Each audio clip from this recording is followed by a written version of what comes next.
New Year, and welcome to the Awards Watch Oscar podcast. This is podcast number 32, and I am your host, Erik Anderson. And I have with me today a pair of Gold Rush gang members.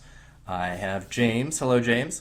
Hello. Happy New Year. Yes. And Chris. Hello, Chris. Hello. Excellent. Okay.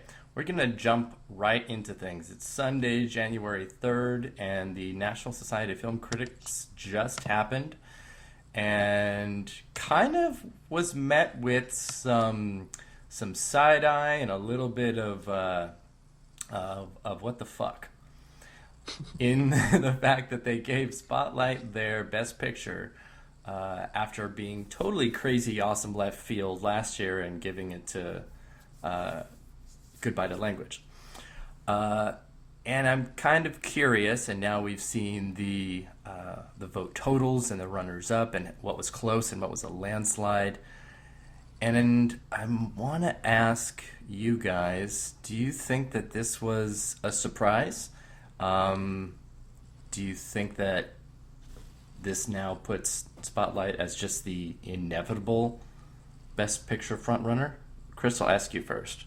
I thought it was a surprise considering they had 3 films that they could have gone for that wasn't the Oscar frontrunner. So they had Mad Max, Carol, and even The Assassin I thought they would go for before Spotlight, but they went with it, and I'm not sure that changes too much about its frontrunner status, but, well, it's sweeping the Critics Awards, and it was never expected to do that, so it doesn't seem like there's much that's going to be able to prevent it at this point anyway.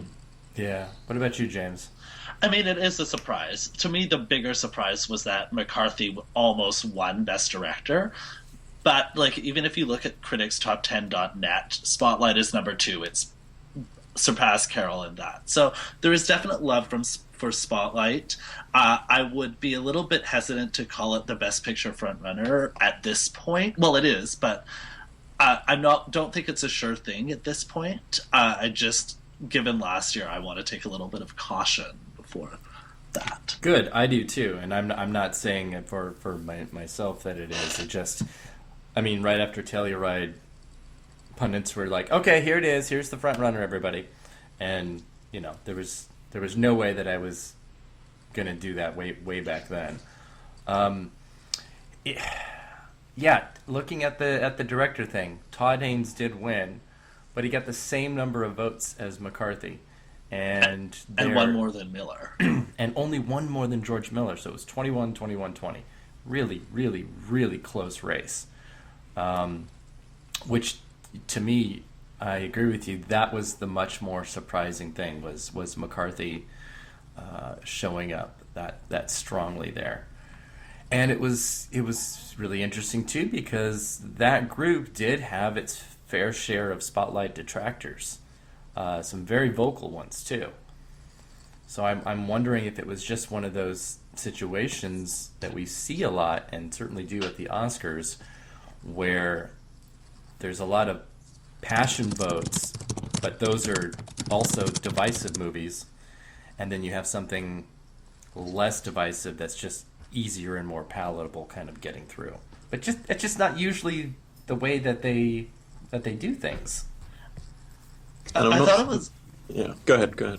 Oh, no, I thought it was interesting because this was the first year that we saw it sort of unfold on Twitter before us. Yes. And I thought it was interesting to see that vote process of the Best Picture vote happen before the Best Director vote happen. I don't know if that was a unique to this year thing or if that's something that always happens, but I definitely thought having the acting awards go first and then moving into picture, then director, and then foreign film and documentary really, it gave a little bit more insight into the organization as a whole that I didn't really expect to find out through this method.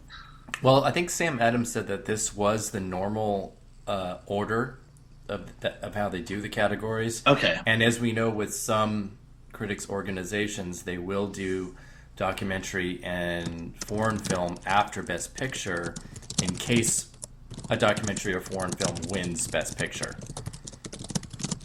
All right, whoever's the director one that was whoever's jammering away on their keyboard needs to do it quieter.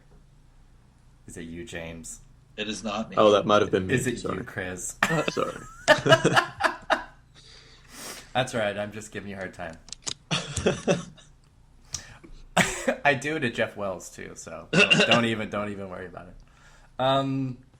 Okay, let's pick up where I just forgot because I diverted us so hard. Oh yes, Sam Adams said that the order that they do the categories is the same that they do, but in 50 years of doing this before, it's just a press release and a big data dump of everything, and it's such a in a way, it's just this big Band-Aid rip. So you're kind of looking around at all of these categories and what's missing and what's going on. And this year, doing it on Twitter for the first time kind of was like a little bit of torture. Because it started out kind of awesome. That Michael B. Jordan win for Best Actor was really cool. And we're like, wait a minute. These are going to be really a little off the wall because, I think we had a handful of people that were going to be the favorites in that category. One of which did not even end up in the top 3, Michael Fassbender, which was a bit of a surprise. And fun fact, all 3 of the major critics groups, LA, New York, and National Society of Film Critics, have all given a Michael their Best Actor win. And Michael Caine won the European Film Award. And that too. So there's that as just a thing. There's I included on the piece on Awards Watch just a couple of little tidbits in terms of National Society of Film Critics Best Picture winners and Oscar Best Picture winners, because they've only matched up 5 times in 50 years. Normally because this just generally isn't a group that has been, like other groups, very concerned about that type of association. So it seems a little different this year. And then also, Todd Haynes, who won Director here and won at New York, follows in the footsteps of Catherine Bigelow and Steven Soderbergh, who both won at both of those places and then won the Oscar. So it just makes for a very, very open field. So like you said earlier, James, calling Spotlight the front runner is, even still at this stage, January 3rd, premature. And I can't think of a time when that has been the case in quite a few years. It's great.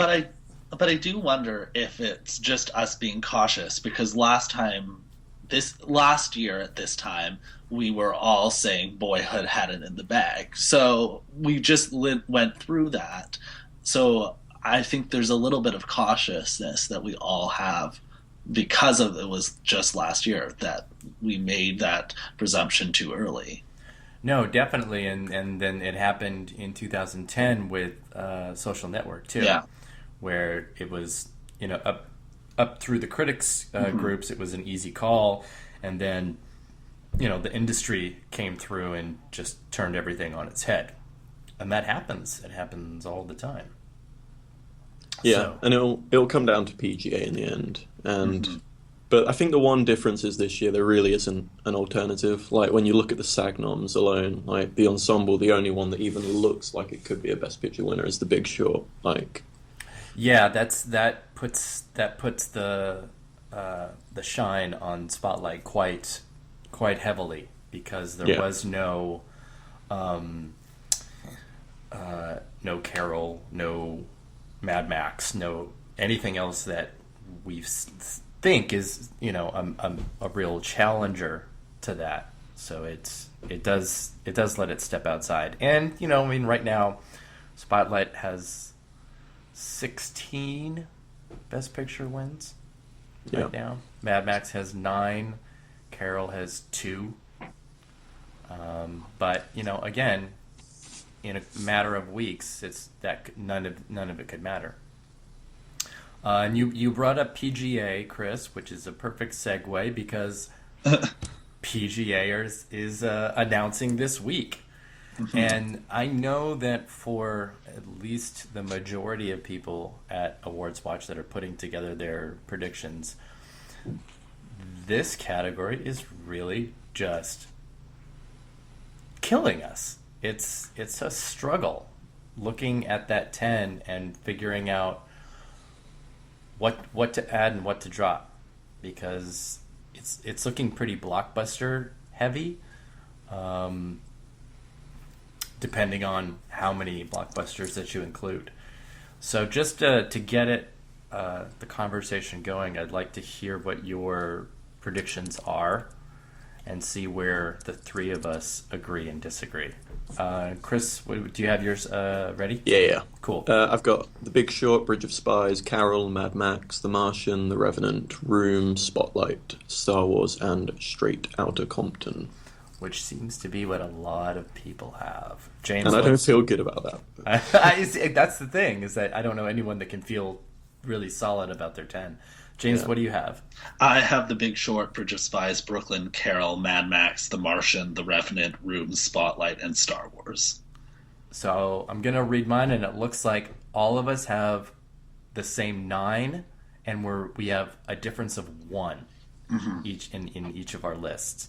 Because I have Beasts of No Nation, The Big Short, Bridge of Spies, Carol, Mad Max, The Martian, The Revenant, Room, Spotlight, and Star Wars. So the outlier for each of us is Beasts for me, Brooklyn, James, for you, correct? Yeah, Brooklyn. And what am I missing, Chris? Compton. Yeah. I also think Inside Out does have a shot at making this list too.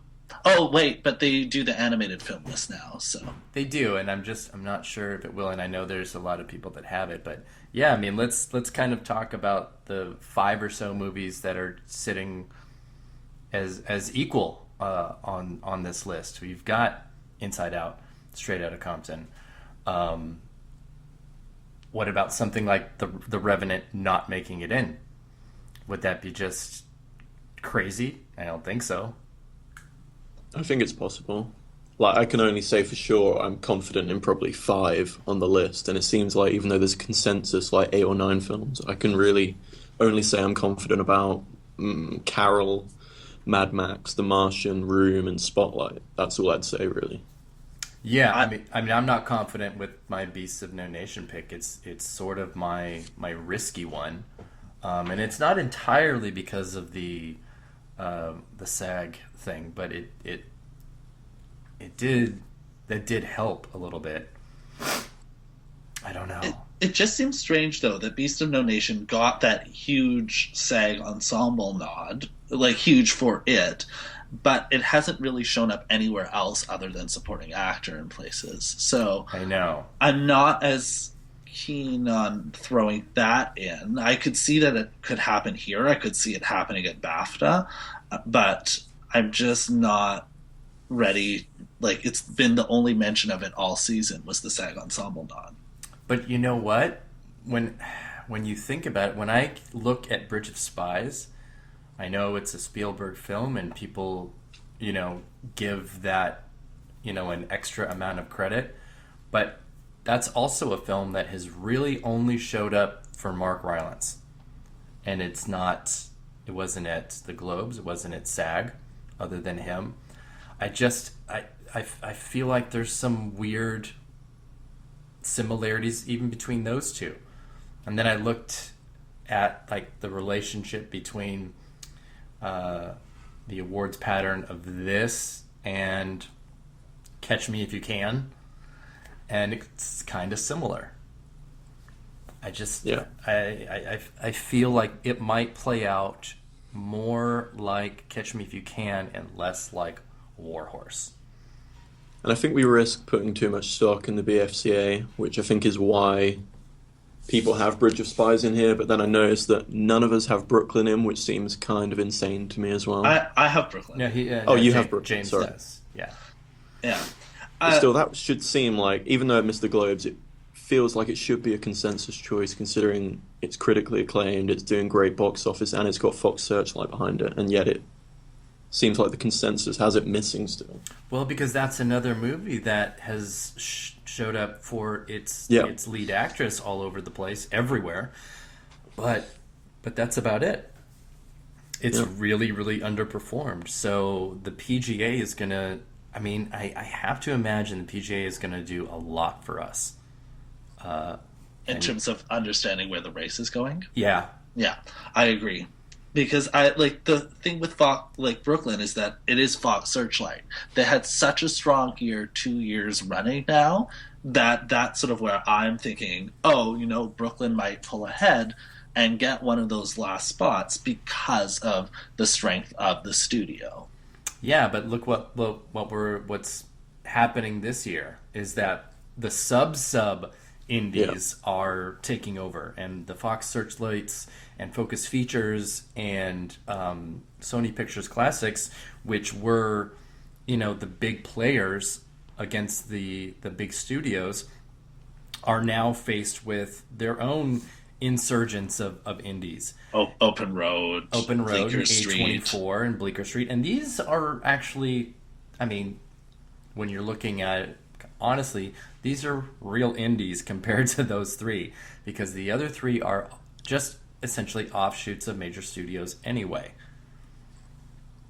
I think it's exceptional and amazing that that's happening as much as it is this year. And it's not like just, one tiny indie is breaking through. A whole bunch of them are.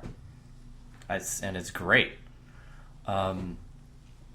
But yeah, I'm super excited for the PGA because I know that we're going to see 2 or 3 things that most people expect are not going to be there. We might see something come back that we thought was dead. That's like what happened with Beasts of No Nation at SAG. Mm-hmm. It just kind of disappeared. But then, it was, in retrospect, you could do a lot of explaining of Beast's performance there because of its accessibility on Netflix to anybody in the United States, as well as the free 3-month subscriptions that Netflix sent out for it. So. And Netflix did very well in the TV categories at SAG, and it had an early release date. And, that screener, it doesn't really matter when the screener arrived when everyone could have watched it on October 16th. So, yeah, and they still did send out hard copy screeners as well. So, it seemed like that they weren't playing the game that hard, and then, bam, they were. There's a lot of industry support for the movie. It's between it, Creed, and Straight Outta Compton. Something is going to have to break through to get through how white this season is again. Otherwise, I am a bit worried about another year of Oscars so white, but sure. Why do you think they hired Chris Rock to host? No, exactly. So, there's no disguising what's going on there. So, well, okay. Did we all have Star Wars? Yeah, we do all have Star Wars. How do you guys feel about that, honestly? As a pick, I'm dubious. I feel fine with it. It's not actually one of the ones I'm most concerned about. It showed up at AFI, it's breaking these box office records. Star Trek showed up. I don't really know why Star Wars would miss here. Yeah, I guess that makes sense. I'm more interested to see how Star Wars does with the Oscars, because I think it does have strength at the guilds. It's come out, it was super popular. It came out at the time where all the ballots were out. These guilds are huge. They have everyone in the guild will have seen the movie just because it's an event. And I think we're going to see it show up PGA and all through the tech guilds as well the next week. So I'm interested to see how it translates to the Oscars, because it could get in for Best Picture if the cards fall all into place. Well, I'm curious about that in the sense that this last Oscar show was down considerably with viewership, and they made a pretty big deal about that, and most of it was thrown at the feet of Neil Patrick Harris for being a really shitty host, which he was, but they can also look at popularity of films as a reason why. Titanic's year that it won is still the highest rated viewership in like the history of the show. And the year that Argo won, a lot of the top movies that year, regardless of where they were, ended up making huge amounts of money at the box office. Lincoln, Life of Pi, Les that one Mis and Zero Dark Yeah, Thirty. I think they were they all had 100 million grosses? I think it was close to that. Close. it was Zero Dark everyone- 30 was just under 100 million. Yeah. And the hell. Wait, that was the year before. and it was just Amour and Beast of the Southern Wild that weren't. Oh, yeah. Yeah. It's so sad. It's always so sad that of all of the Best Picture nominees that year, it was the only one that didn't win something. Yeah. It breaks my heart. But I mean, it just wasn't a front runner for anything, so it just is what it is. But so like I was saying earlier, looking at the list, which at least by the Oscar showtime could have a huge amount of $100 million movies. Star Wars is there. The Revenant has a chance to be. I'm not quite sure how it's going to turn out. It's still in its super limited release.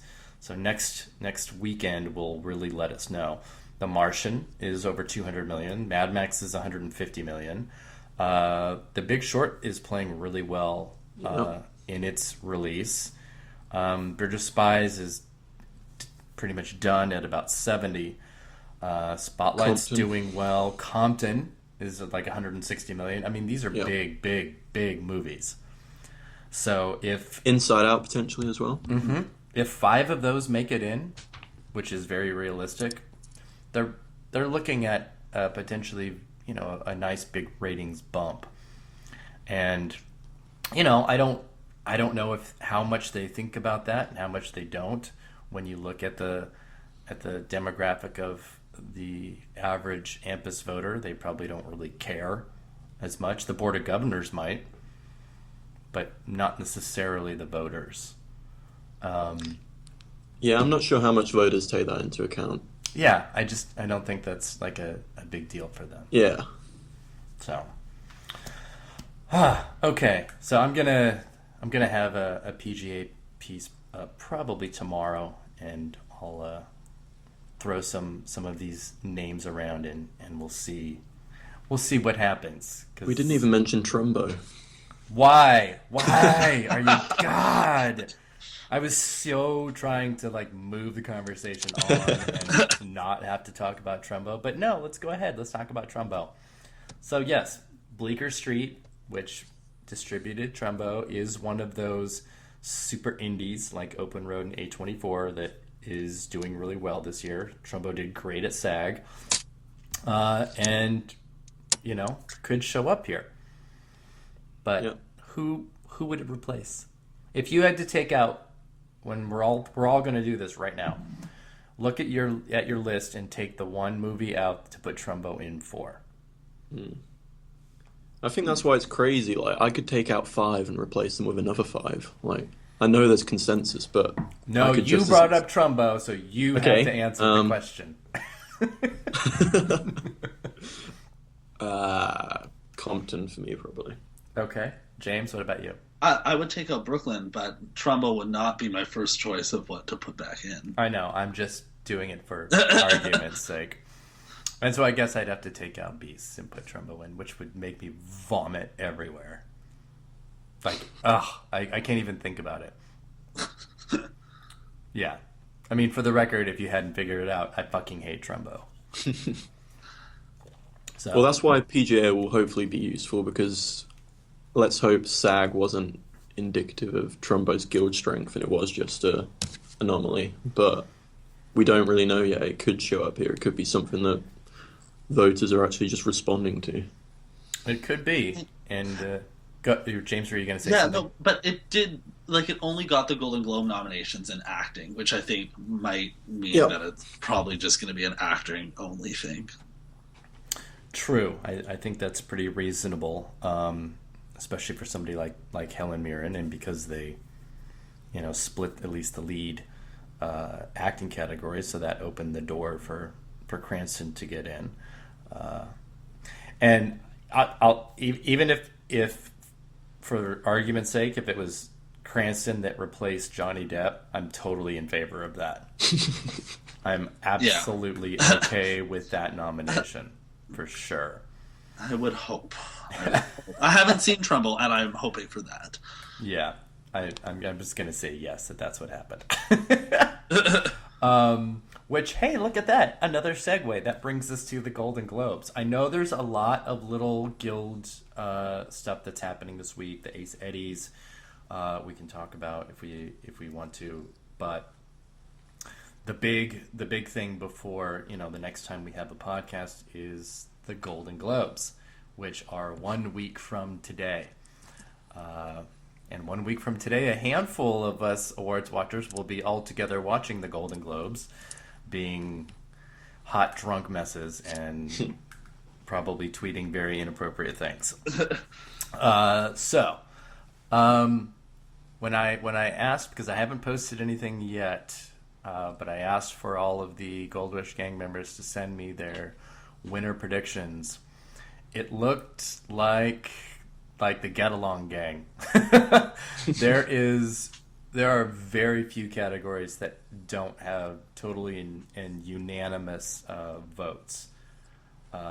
Everybody has Spotlight for drama, The Big Short for comedy, DiCaprio in actor drama, Matt Damon for actor comedy, Brie Larson,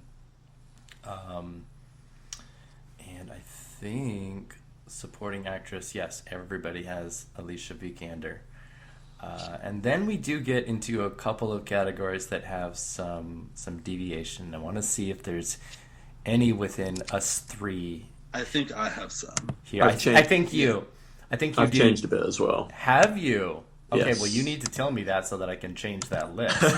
Because I have it down, and if it goes up tomorrow and you're like, Erik, I didn't pick that, I'm like, I have nothing for you, Chris.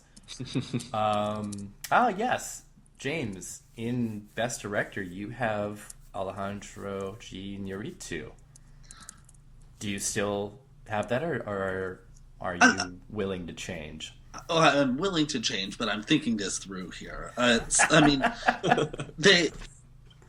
Iñárritu didn't win an award on his own last year. Oh, he did win screenplay. Mm-hmm. But that wasn't on his own. Yeah. So I don't, and yeah, this is the one where I was like split 50-50 on. They did nominate The Revenant in Best Picture and a few other awards. Mad Max also has that picture nomination. I would think it would be between Iñárritu and George Miller, with McCarthy as the spoiler, but... And for the record, everybody else that voted, because Long never sent me his ballot because he's Long, everybody has George Miller winning except for your vote for Iñárritu and my vote for Tom McCarthy.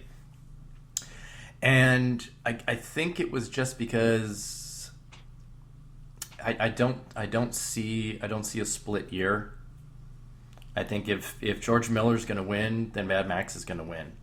If Spotlight's going to win, then McCarthy's going to win. I don't see a reason why there would be a split, other than, I don't know, people kind of maybe want one to be. Well, I think the Globes love a split. Like, apart from Linklater last year, I think there's been a lot of splits in the past 5 years. I don't have exact stats, but like, I think about Scorsese winning for Hugo. Mm-hmm. A few other examples. Won for $1 Million Baby before. Yeah, and it just seems like, I don't know, Thomas McCarthy doesn't seem like a director winner here. Yeah, I know it. I know I'm obviously very much on the outside of that, but I just, I'm also looking at if Spotlight wins Best Picture, its other options are director and screenplay. Yeah. So is it only going to win picture and screenplay? I don't know. That seems...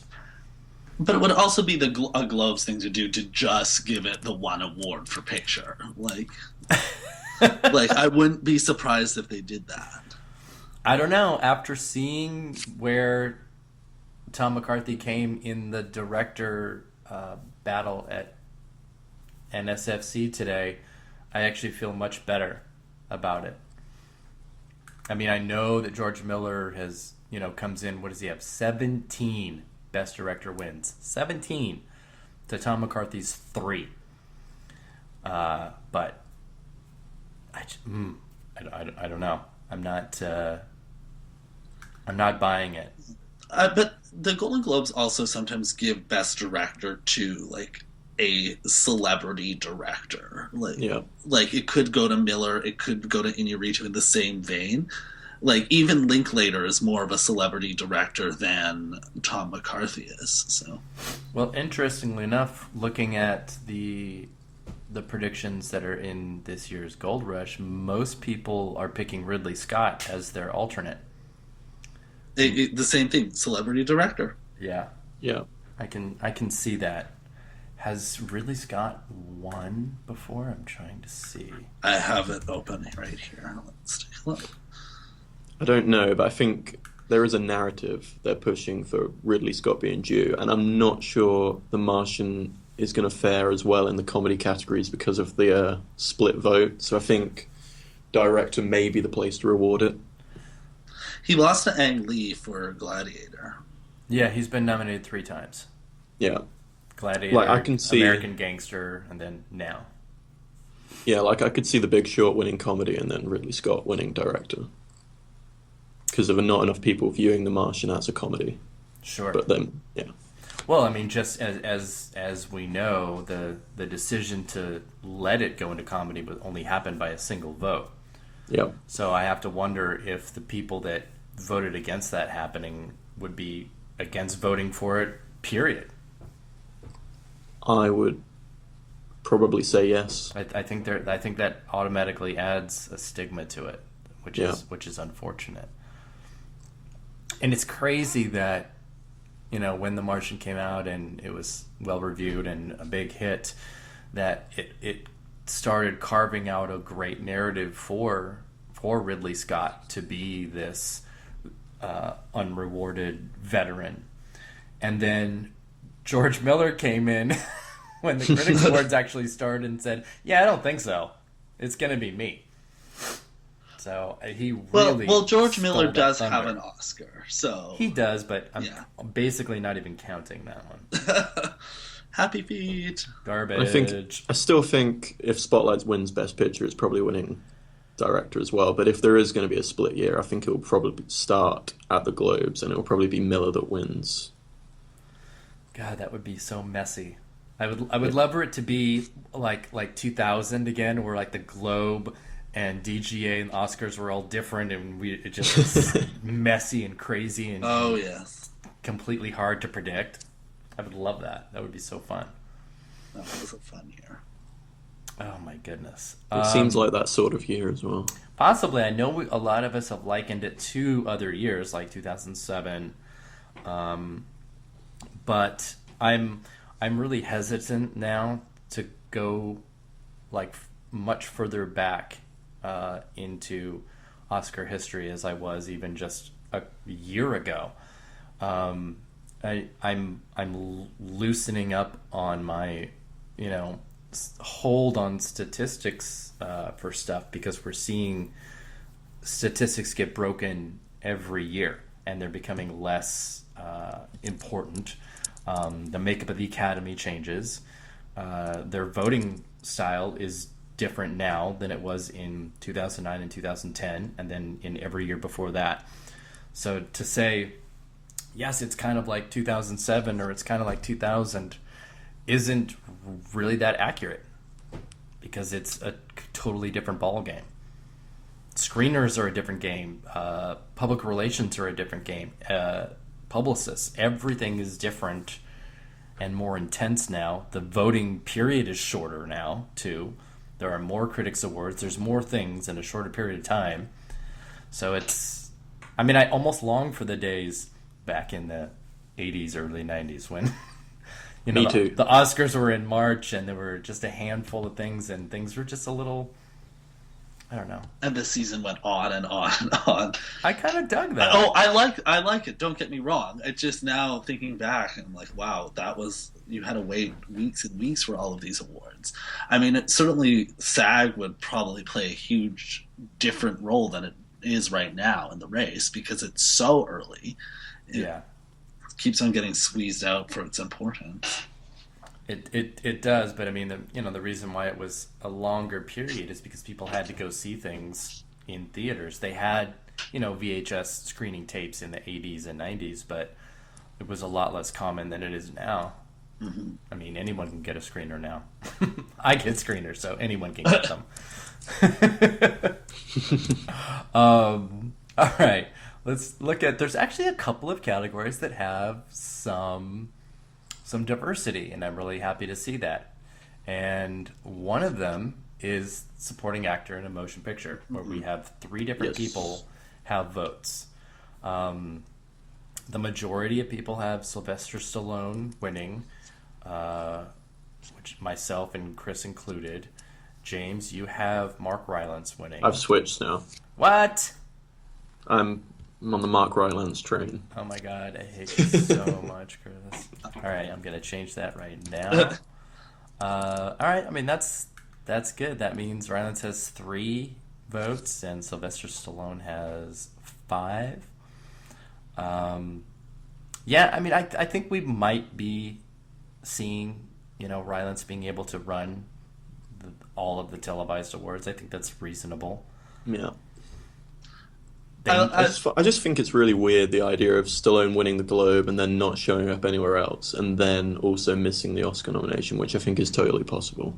It is totally possible. It's not like it hasn't happened, but yeah. And then you look at Rylance, who's showing up everywhere. He's winning Critics' Awards, which usually translates to a Globes win as well. I think he's just sort of going under the radar, and he's going to end up probably sweeping.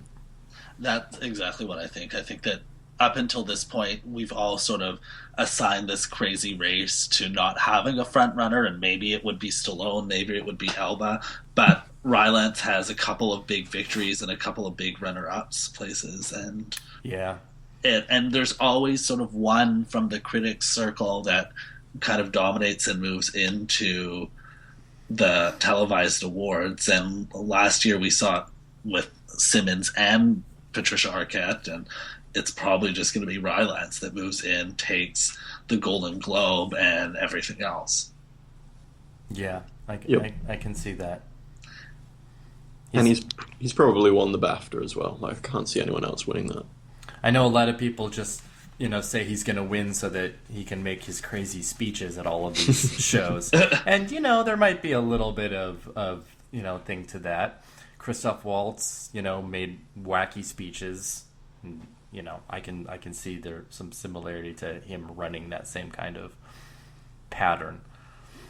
Yeah, I mean, I think the reason why this category hasn't seen a front runner is because, like has been discussed before, there's 10 realistic contenders here for the Oscar. I mean, the ones that got into Golden Globe are as realistic as the 5 that are at SAG. Any 5 that get in at the Oscars are going to make perfect sense. But at the same time, there's going to be huge snubs too. And it's just left us without a front runner. And I know that whoever wins, and especially if it's Rylance on Sunday, that's going to, for a lot of people, that'll be it. It's like, okay, he's it. and they won't budge. So I think it's reasonable and realistic that Rylance can run with it. And sometime between now and tomorrow morning, when I post these Golden Globe predictions, it's very possible that I will change from Stallone to Rylance. It's very possible. Yeah. Well, Rylance is the constant in the race. He is the person who's been nominated everywhere. Yes. And that also because everything is off the wall, like it could be any of these people that get nominated, I think that the constant might just prevail. Yeah. Like, I thought Bale was great, but he probably needed one or two more scenes or about 10 minutes more screen time to actually be a contender for the win. Yeah, so the Globes put him in lead. That was Oh, that too. Sorry, I forgot. yeah, that was their decision. So, and for a while, I actually was predicting him to win, but I did switch over to Matt Damon, where everybody else has predicted him to win in that category. I think Rylance's main competition is probably Elba, actually, because he too's shown up everywhere. Yeah, I agree. And I just realized that, oh my God, before the Globes on Sunday, the BAFTA nominations are Friday. Yeah. God damn it. I think I have my predictions somewhere. My God. But we'll get to that in a minute. Because I want to look at some other categories that have just a little bit of fluidity to them. Best original score. This does a lot, because this can be a funky category that doesn't align with the Oscars very much.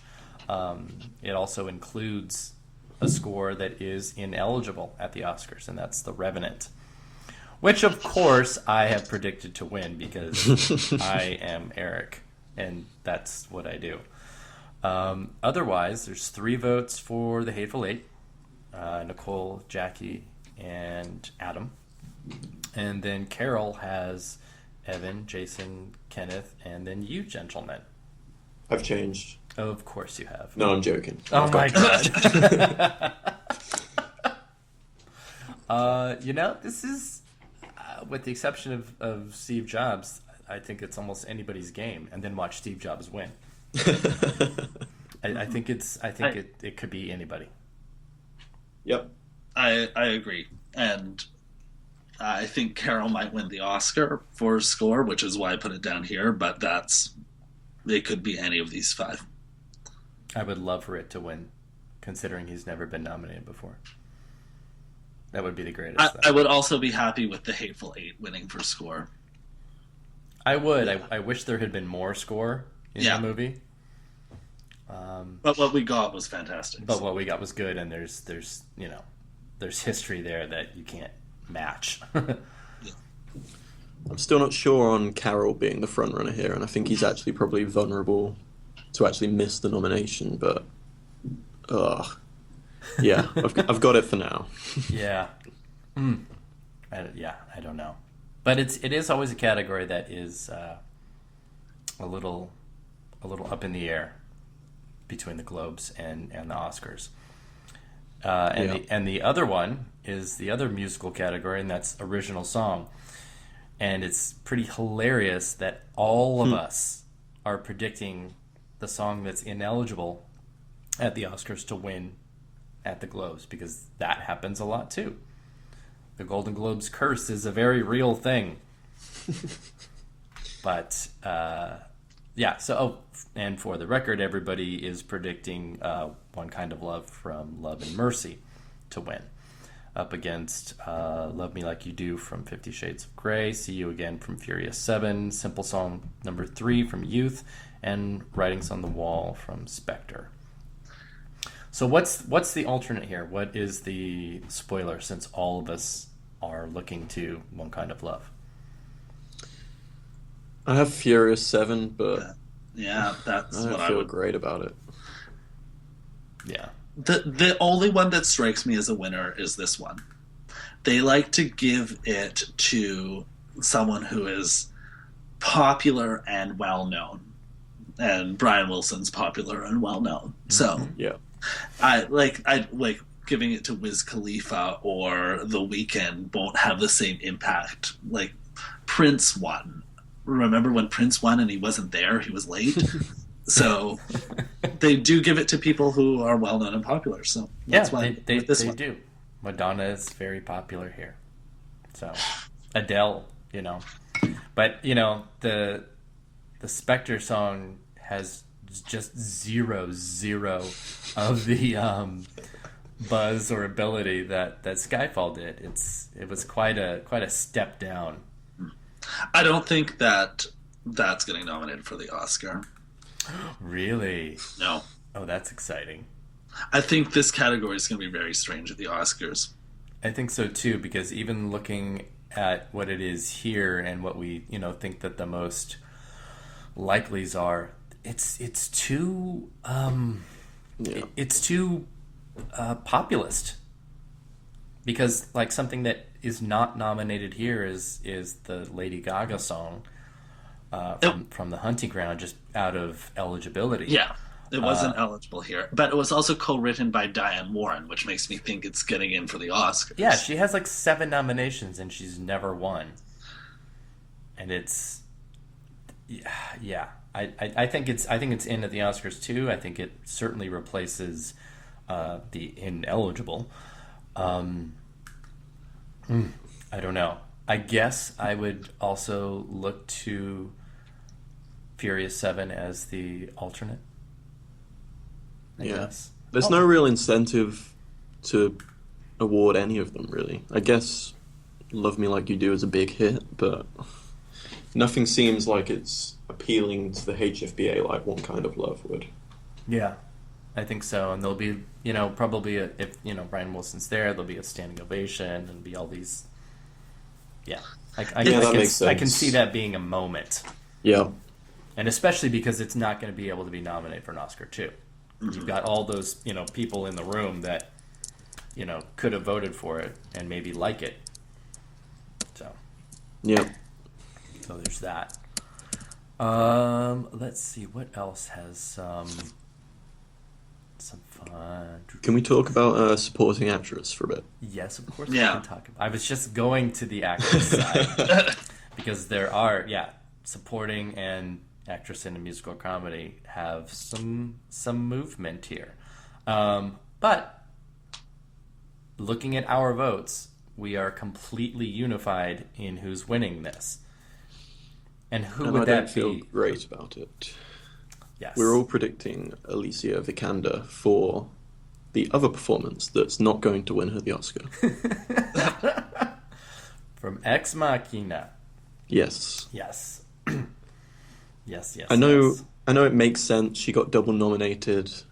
They like her clearly, but it seems weird that they would push her out of the category because of fraud and then reward her anyway to be seen as like an Oscar predictor anyway. But I feel like they only nominated her for Ex Machina to give her the win for Ex Machina. They weren't fooling around here. Which seems so weird because why push her out in the first place? It seems like they're contradicting the fact that they're fighting this fraud by then just rewarding her anyway. But I guess I totally disagree. I think they did exactly what they should have done. They could have, kept her in there, and they could have nominated her, twice in the same category. I think they did exactly what they should have done. Oh, me too. I just think it's weird that she's then going to win for this other performance, I guess. I'd rather have her win for this than the Danish Girl. Me too. In any category. So I'm like really okay with that. So this is the looking at the combination of SAG and Golden Globe. The only crossover is Helen Mirren and Trumbo and Kate Winslet and Steve Jobs. That's it in this category. Yep. So does that mean that Jane Fonda and Jennifer Jason Leigh and arguably Alicia Vikander are less likely? Could we see the supporting winners in both categories here not get Oscar nominations? Like, what if Jennifer Jason Leigh wins here and then doesn't get, and then Stallone wins and then neither of them getting? That would be crazy talk.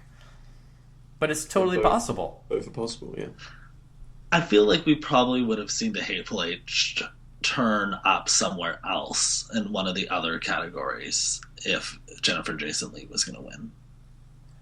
It got screenplay, right? Yeah, screenplay and score. Oh, it did get screenplay. Okay. Yeah. For some reason, I thought it only got score. Okay.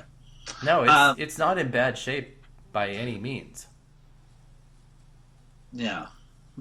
I mean, I just feel like this is...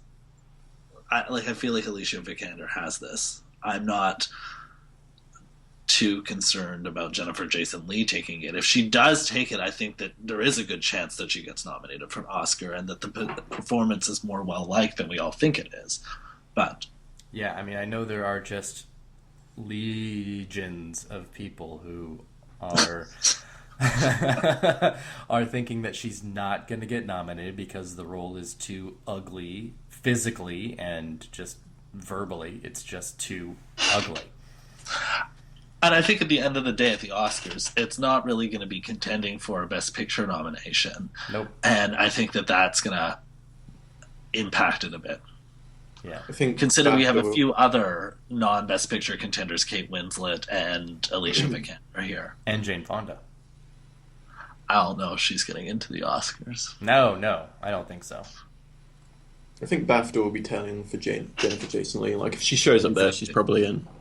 Yeah, no, this is going to be a situation where I think BAFTA is going to be our biggest help. Yep. For supporting actor too. For a lot of categories. I don't know if you guys have any BAFTA nomination predictions at the ready. I do. But I have some weird notes that I can rattle off. That's cool. We won't, go category to category. Mm-hmm. But again, amazing segue, so yay. What I want to ask you guys is, in this year of unprecedented category fraud, some of which is has critics being total accomplices to it, while others are fighting against it. Do you think that BAFTA is going to do anything with, say, Rooney Mara, Alicia Vikander, Jacob Tremblay, or Michael Keaton? I think they're, in general, BAFTA are sort of oblivious to studios' placements. Like, I think they kind of do their own thing usually. Like, we saw Steve Carell show up in supporting last year. Mm-hmm. I think Rooney Mara is definitely a potential in lead. Mm-hmm. I also wouldn't be surprised if either Tremblay or Keaton showed up in lead as well. I actually have Keaton in lead right now. Yeah. I think it's realistic. I think it looks like the counterpart to Steve Carell's nomination. Yes. But then I have, Rooney Mara and Alicia Vikander for the Danish Girl still in supporting. And when I look at my leading actress nominees, I know who I would take out. And sorry, Twitter, but it would be Jennifer Lawrence. I think Alicia Vikander's probably fine in supporting. It's Rooney Mara that I'd probably move. I'm really tempted as well. I'm thinking about it. I'm really thinking about it. My only hesitation with doing that is the last time everyone thought that Rooney Mara was going lead for the BFCA, and then she went supporting. So I'm like, I could totally see BAFTA putting her into lead, especially since we do have that spot that Lawrence has in my predictions, but really is not looking very strong for her. Mm-mm. That spot could easily go to Rooney Mara. It could go to Vikander. It could go to somebody else. Like, I'm not confident in J-Law at all. I'm not either. But let's, for argument's sake, because that's what we're doing. I'm assuming that we pretty much all have the same top 5 in leading actress. We have Cate Blanchett, Brie Larson, Jennifer Lawrence, Charlotte Rampling, and Saoirse Ronan. Yeah. Okay. And that Jennifer Lawrence would be the one that is the most vulnerable, correct? Yes. Yeah. Okay. So take her out. Who gets in? Is it Rooney Mara? Yep. I agree. So, let's go down to supporting actress. And you take Rooney Mara out. Who else do you have? And who would be that replacement? I have Jennifer Jason Leigh. It actually makes it kind of easy because I've got 6 contenders for 5 slots, really. I'd have Jennifer Jason Leigh, Helen Mirren, Alicia Vikander, Rachel McAdams, Kate Winslet. James, what about you? I have, I would have similar. I don't know. I'm not sold on Jennifer Jason Leigh. I don't know who else would go in there, but I definitely think. I'm looking. If I took Rooney Mara out and I kept my other top 4, which includes double Vikander, I'm going to look to Kristen Stewart to get it. I'm not. I'd like that, but I don't. I mean, one name I'll throw out that I think is being sort of overlooked a bit is Julie Walters. Like, she's pretty loved by BAFTA. Doing like the Imelda Staunton or something. Yeah. Yeah, I think that's pretty. That's a really good bet. But then I just don't know how Brooklyn's going to perform in general, really. So yeah, because I'm not feeling very good about Hateful Eight there. Brooklyn could also do very well with the tech nods at BAFTA that may not transfer over to Ampus, so that's something to consider with Julie Walters. Do you guys? I didn't realize. Do either of you have Brooklyn in any other above the line categories than actress? Screenplay. Adapt screenplay. Yeah. I'd really be tempted by film, but I'm not sure. Do you have it getting in British film? I imagine so. Yes. Yeah. Yeah. Just something to throw out. Julia Walters does have 15 BAFTA nominations. Jesus Christ! See, and she won the Fellowship like last year as well. Oh my God! All right, Yeah. so I guess I have to dump a Vikander. I didn't even realize 7 of them are for film as well. They're not even all just TV. Yeah, no, she's got broad support. I mean, she's like what, second to Judi Dench, maybe. Yeah. That's crazy. Yes, it is. It absolutely is, and I'm really glad that Judi Dench doesn't have a movie this year. So. Don't want to repeat Philomena here. No, that would make year ever. That would make it much more difficult for this category. Yeah, I'm. It's only Sunday, so we've got a few days of these predictions to hold on to. But I'm pretty close to pulling Rooney Mara out and putting her in lead, and then I guess I might have to dump Vikander. Oh my God! I just remembered Olivia Colman as well. Yeah, I know some people are predicting her in this category. I have it in original screenplay and British film. Yeah. Okay, maybe there aren't just 6 contenders for this one. No, this is a pretty stacked category too. Especially when you add the British contingent, that is going to have a bigger impact here than it would over on this side. Yes. So you should have all of these answers, Chris. Don't you have any inside people? Don't you all know each other over there? Come on. No.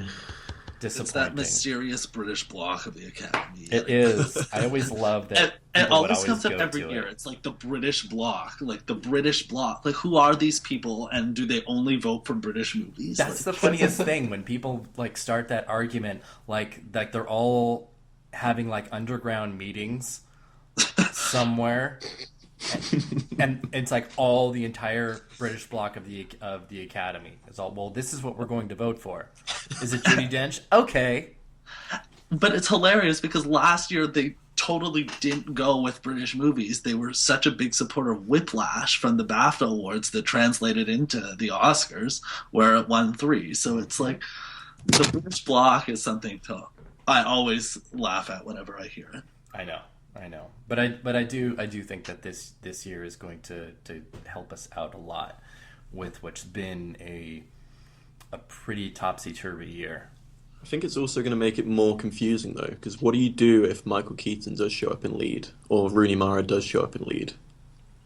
Oscar voting's already ended by the point that... But with Michael Keaton, it's also what if he shows up in lead and Ruffalo shows up in supporting? I think That would be more confusing because it seems that they're alternating awards that they show up at in either lead or supporting. And at the beginning of the season, we thought it was going to be them in both supporting category and everywhere. yeah, I think if Ruffalo does show up by himself in supporting, that would sort of convince me to predict him at the Oscars. I'm already somewhat convinced that Ruffalo's going to get at the Oscars. So, all right. So for argument's sake, I'm gonna have to stop saying that phrase and think of something else. If Keaton makes it to BAFTA in leading and Ruffalo does not show up, does that make Keaton a stronger contender in leading or in supporting? Because leading seems like there's the most opportunity this year. Unless Open Road have been doing some like really secret underground campaign for Keaton in lead. I don't think they can. There are too many people doing this now that it would not get out. So I'm not sure the BAFTA nom would actually affect him there too much. Yeah. So who do you have then as supporting nominees at BAFTA? I have Mark Rylance, Christian Bale, Idris Elba, Tom Hardy, and Mark Ruffalo. Okay. James, what about you? I have the same, except instead of Hardy, I have Stallone, but I was thinking of Hardy. I have So he's in there. Bale, Elba, Hardy, Rylance, and Tremblay. Which I think, if that's what happens, that's the Oscar 5. If Stallone can't get in here, and it's it would seem like he wouldn't be able to, but if he can't, and all he has is the Globe to hold on to, and and his 9 regional critics wins. Yeah, I'm pretty down on Stallone now. Like, a Globe only doesn't seem like enough, and buzz seems to have disappeared pretty quickly as well. It does. Warner Brothers is, even though they were late on the Creed train, they are doing events and dinners and brunches and cocktail parties and stuff that are almost exclusively for Stallone. So don't count it out. Don't count it out. But I mean, I've said a lot before too, and with a lot of people over the years, sometimes the nomination is the biggest obstacle. But once they're in, they can turn into the front runner. Christoph Waltz. Yeah. I think there would be a really neat comeback narrative for him. He is an Oscar nominee twice already. We saw Mickey Rourke get very, very close, and Stallone's career has mostly been better than that. Yeah, if Stallone does show up at BAFTA, I'd feel pretty good about predicting him at the Oscars, and I'd actually start considering him for the win as well at that point. Oh, absolutely, absolutely. If he were able to get into BAFTA and then win the Globe on Sunday, I would feel more than okay about that. Yeah. So that would be pretty easy. I'm a little bit. There's a voice at the back of my head that's telling me that Elba may not get in at the Oscars. Why so? Because literally we were talking about this earlier, the only other nomination that movie's gotten was the ensemble nod at SAG. There's been hardly anything on Beast of No Nation, and I don't even know if people are going to be watching it. I think the strength of that SAG nom, the cast and his individual one, is enough. Yeah, and I'm not sure the strength of the film affects supporting actor too much. It seems like more of a lead actor thing that affects. Yeah. And they are putting a lot of money into this Elba campaign as well, it seems. Yeah. I just feel that there's the potential for 5 other nominees to come from Best Picture nominations. Yeah. For Rylance, for Bale, for Ruffalo, for Hardy, for Tremblay. And Michael Shannon, we can't forget Michael Shannon. He's got. I'm not He's as got hot on Michael Shannon as well, but I know. I mean, he has SAG and Golden Globe and Critics Win, so he's in there as well. But I'm also looking at the makeup of a top 5, as I do with any category, and looking at ages and history and characters and types of characters, and that even though supporting actor is a category that loves its villains a lot, there could be just a few too many villains in a top 5 like this. I mean, if Idris Elba, Tom Hardy, and Michael Shannon to a certain extent get in, that's a lot of bad guys. I don't know. I mean, with the makeup of the category in terms of the different roles, because the way the votes are done, it may not impact it as much. People aren't voting for all of them; they're voting for one of them. So yeah. It's still going to be, for me, the most exciting category of all 24 when the Oscar nominations are announced. Yep. I'm gonna have the biggest probably for almost every person named. I mean, what do you do? What do you do if supporting actor is 2 Spotlight guys and Tom Hardy? I know. Possible. See, then I want to look at at those 10 that I'm always looking at and go, what if it's the least likelies? What if it's Paul Dano, Keaton, Ruffalo, Hardy, and I guess whoever the 5th least would be. I don't know. That would be pretty messy if it was that. And then what do you do if Tremblay shows up in lead as well? That would be like heart attack time. Yeah, crazy. Like 7 of the supporting actor contenders have BAFTA nominations in different categories. Yeah, I could see that. Oh yeah, exactly. What if like both Keaton and Tremblay show up in lead at BAFTA, and then supporting actor then becomes much more open? Good God. Oh man, if this supporting actor race wasn't already crazy enough. I feel like I need like heart medication. I'm like passing out almost just thinking about it. It's gonna be like Director 2012 all over again. Yeah, it will be. Speaking of Director, who do you guys have for BAFTA? Even though we're quite a few days away. I have Ridley Scott, George Miller, Iñárritu, Todd Haynes, and Tom McCarthy. So do I. Yep. Yeah. Which means if we're feeling that comfortable, something crazy is going to happen. Absolutely. Like Lenny Abramson or John Crowley. Well, they did give it to Damien Chazelle last year. Yes, instead of Morton Tildum, right? Yeah. Yeah, that's who got snubbed. So I'd watch out for Adam McKay as well. Yeah. It does seem like The Big Short is almost becoming a top 3 contender at this point. And even though it's not your typical BAFTA choice, I think it could still be probably a very strong player here. When it's up there, it doesn't really matter if it's a traditional choice or not. Yeah, I mean, maybe it turns out to be sort of like the Whiplash of this year, and does really well, with editing and screenplays and stuff like that. So I could see it winning screenplay. Mm-hmm. I could too. Definitely. Goodness. Just seems like the best film lineup at the moment. I'm not sure both Mad Max and The Martian can be in their top 5. I have it right now. So do I. What do you have? Because my top 5 films do not match my director nominations. Mine do. Okay. What do you have missing, film? I have The Revenant. Carol? I have The Revenant out of film and Beasts of No Nation in its place. See, I'm going heavy on Beasts. I have The Martian out and The Big Short in. I think that's what I'm leaning as well. Oh my gosh.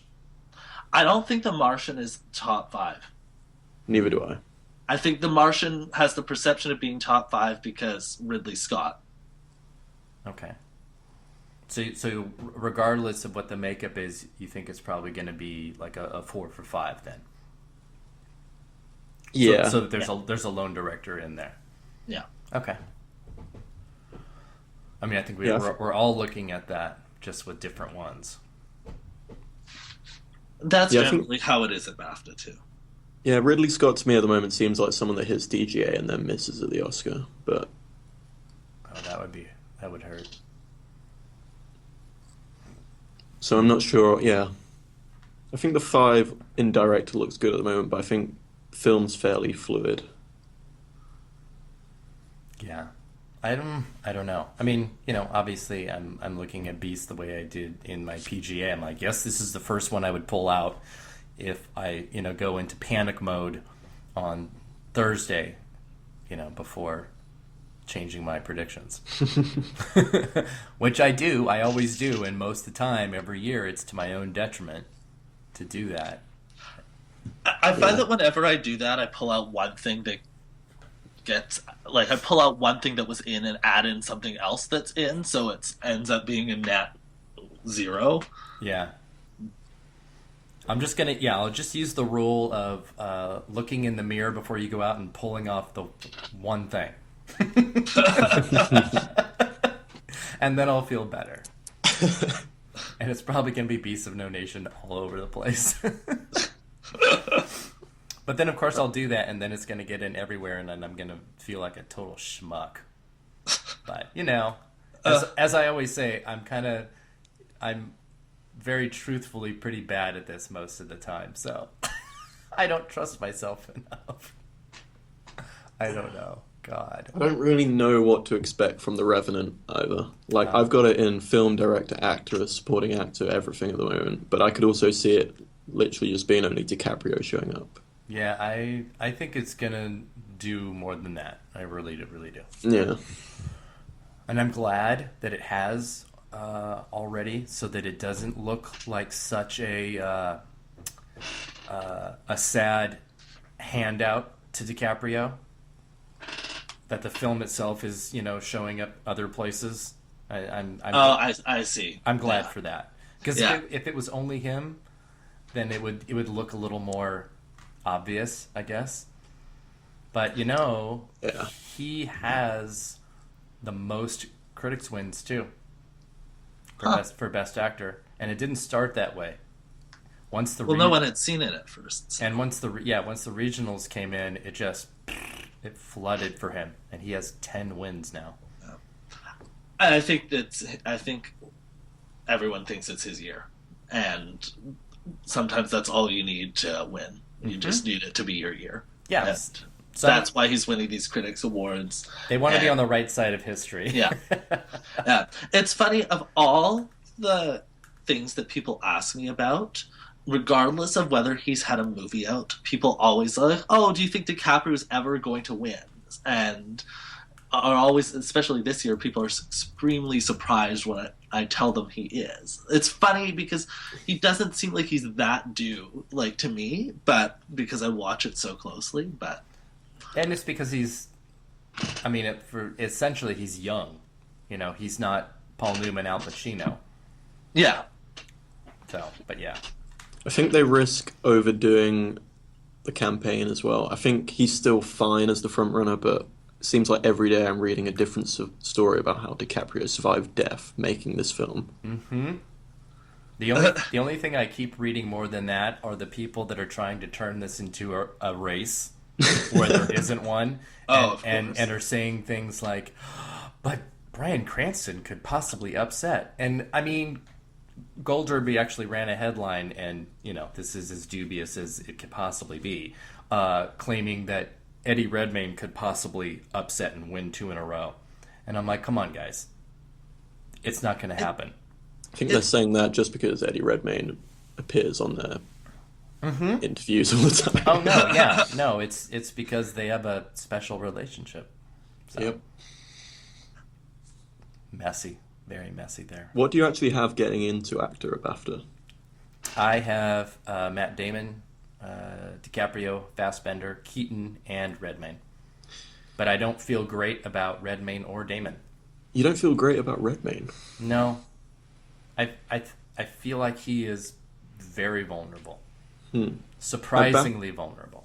At BAFTA, I feel fine with DiCaprio, Fassbender, and Redmayne, and then it just gets messy. Yeah, Yeah. I can see that. I have Damon and Cranston in there, but it could go to any number of people. Oh shit, I don't have Cranston. I don't know about Cranston. Oh my god. Yeah. I have Tom Hardy for Legend at the moment. Oh shit. Possibly. Oh my god. Somebody on Twitter sent that to me yesterday too. And I hadn't really thought about it. I'm also wondering about Tom Courtenay for 45 years as well. That could be a thing. Well, we saw how close he got today with National Society of Film Critics. He was third place. Yeah. In And I league. think 45 years could just show up in a few random places that it wasn't expected to outside of Rampling. Like, adapted screenplay, I wouldn't rule Yeah. out entirely. Yeah, I can see that. Right now I have, in that category, I've got The Big Short, Brooklyn Carol, The Martian, and Room, and that's really because I've gone so heavy on The Martian, but I could see 45 years being in there. Yeah. I have jobs. Don't know about that. I hadn't got that far in my predictions, so. Well, I mean, we know that with each progressive awards body, we're going to see snubs, and then we're going to have the people that have gotten everything that are snubbed at the Oscars. It's going to happen. The problem is that it's virtually impossible to predict who it's going to be. Some years it's more clear cut than others. Sure, But this year it's probably not going to be one of those clear cut years. this given- year is like- tough. Like, look at Best Actor and how few of them are involved in potential Best Picture nominees. Fassbender, Redmayne, Cranston are not. Yes. Depp, not. Will Smith, not. Yes, like, exactly. It's an That's upside why down year. That's why I think Steve Carell's such a potential here. That's gross. That's really gross. I didn't see him as a Best Actor nominee after seeing the film. I couldn't picture that. No, I thought couldn't the opposite either. after seeing it. Oh God. I mean, I was actually surprised how much he actually drove the film and was the clear lead of the film. He is. He is. And I it's don't know. I'm having a hard time separating my feelings about him in it with him getting in, which is I need to not do. Because I did that to him with Foxcatcher too, and that didn't turn out too well for me. So I don't know. Messy. As long as there aren't any weird nominations like Keaton or Hardy or Tremblay, then that's gonna be a lot better for us. But if any one of those three get in, I'll be like, fuck this, what's happening?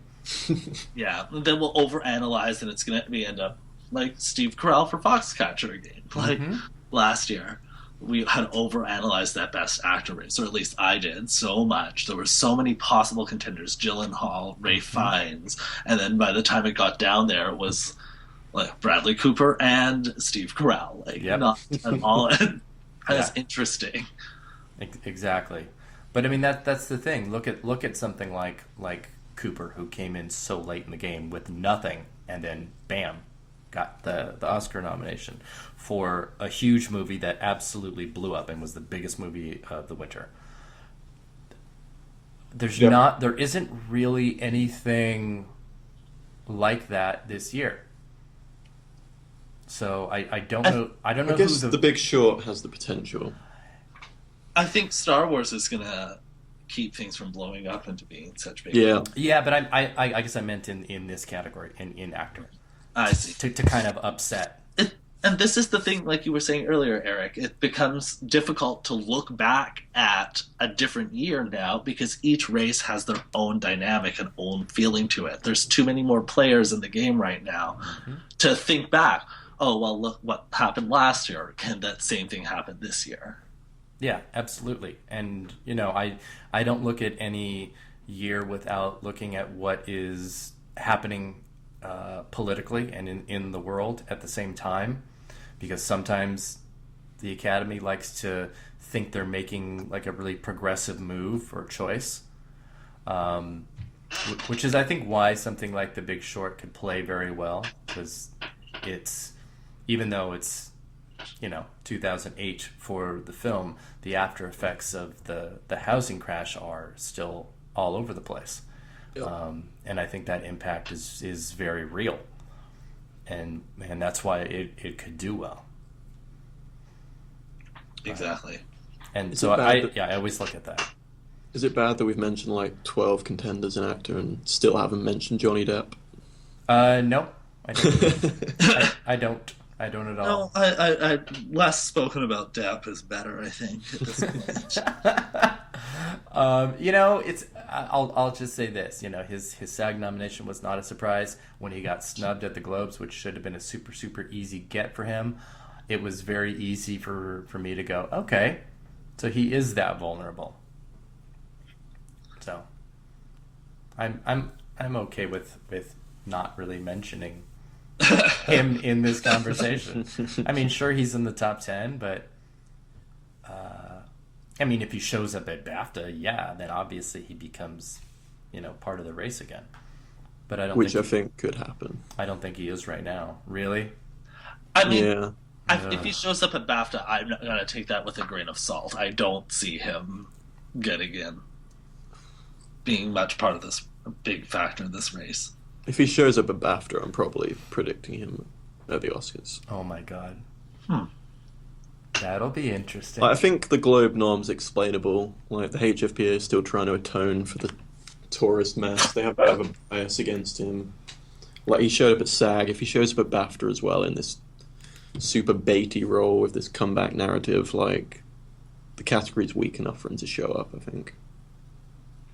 I don't know if it's a weak category, but it's an open category. Yeah. Mm-hmm. Yeah. Oh my goodness. Well, like I said, I know we've got a lot of other guild stuff like Ace and things, but I think we've covered enough to have something for people to chew on, unless you guys want to explore something else. But we got a lot. We did PGA, Globes, and BAFTA. I did want to double back and talk about something that we skipped when we were talking about the Golden Globes. We didn't talk about Best Actress in a Comedy Musical. Oh, that's right, because there is a little bit of... a bit of a race here. A little bit, because although most of us have gone for Jennifer Lawrence and Joy, you, James, and Jackie are picking Amy Schumer, her friend. Wants her to win. J-Law wants Amy Schumer to win. Yes, yes. Um, So you think she's winning? And this is something that I'm trying to grapple with, which is why I wanted to chat about it, was that in the years where there's not really an Oscar contender, even if J-Law ends up being higher in the race, the Golden Globes race sometimes just goes to the it person at the time. Sacha Baron Cohen, Robert Downey Jr. So I'm really, that's why I'm thinking Amy Schumer might have a shot at this. I like that reasoning. She is the it person.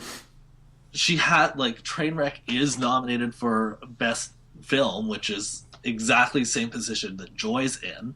And, J-Law's won a couple already in the last couple of years. So it's not like she's under-rewarded by the Hollywood Foreign Press. True. That is true. I think it's a totally good argument. Obviously, anyone that is predicting Jennifer Lawrence, Amy Schumer is their number 2. Yeah. Absolutely. You'd have to be crazy not to. I just think if the HFPA are okay giving Adams back-to-back wins, especially for Big Eyes, they're probably fine with awarding Jennifer Lawrence for a film that's still in contention slightly more. Yeah. I might think about switching over to Schumer, but it's not too. And it's also likely. still Jennifer Lawrence as well. Right? Yeah. Yeah. I'm still on the fence on this one. So I wanted to bring it up, but... Well, you better make your decision soon, because these are going up tomorrow. Yes. Schumer is my prediction that's going up. So, okay, good. Yeah. I might have second thoughts before the gold rush on the weekend. I hear you. It's the prediction that should go up, because I think she's the most likely to win this. Yes. I agree. Any other circle backs or anything that we want to cover? Or are we good? It sounds like we're good. I'm good. The crickets tell me that we're good. All right, so that means that the next time that you hear from us, we are going to have PGA noms, we're going to have BAFTA noms, we're going to have Ace Eddie noms, and we're going to have Golden Globe winners. I was going to see if we could possibly try and do like a drunk post Golden Globes podcast with people in the same room, Could be fun. and we'll see if we can pull that off. But I'm not making any promises. Otherwise, we'll look to next week to do the aftermath and follow up for this ahead of the Oscar nominations on the 14th, which are going to be very exciting. Oh, very exciting. Yes, very Be on exciting. the East Coast for the Oscar nominations for the first time, which is Oh. not waking up at 5. I would really like that. I would really love it if they just did what the Emmys did and did it like at a normal time. Which was the time where I was at work, but True, and I think that's the reason why they do it, and Yeah. to get those early news programs and get, stuff. get But them out first. either way, I've It's been like, waking it's up. like 2 p.m. for me, so it's fine. Yeah, see, you've got no problem, none The BAFTAs I whatsoever. have a problem with. That's right. That's right. It's always at some strange time. There's always something at a strange time. There is. It's going to be strange for somebody. All right. So until next week, thank you very much, James and Chris, for joining me. And we'll see you next time.